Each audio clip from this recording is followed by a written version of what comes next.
Почитувани представници на медиумите, почитувани граѓани.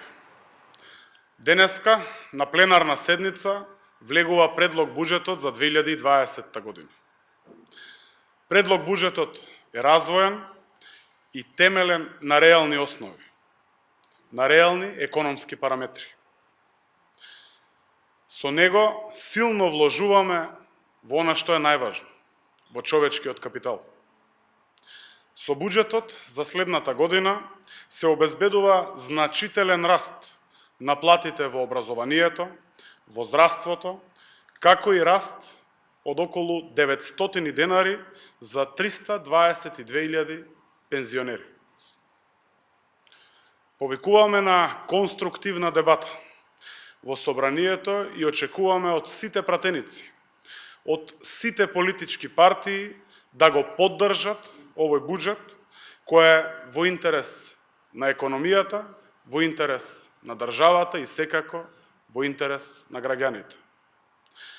Истовремено сакам и да им порачам на моите колеги од ВМРО-ДПМНЕ да престанат со деструктивното однесување и конечно да почнат да работат во интерес на граѓаните. За жал, моите колеги од ВМРО-ДПМНЕ продолжуваат да ги блокираат реформите во правосудството преку илјадници амандмани само со една цел – да ги заштитат криминалците и криминалот во нивните редови.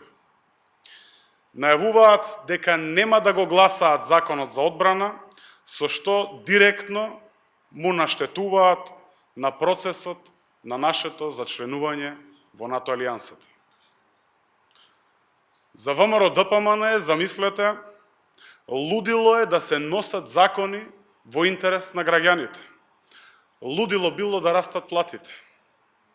За нив лудило е да се покачи минималната плата, да се донесе законот за стечајци, да се намалат казните.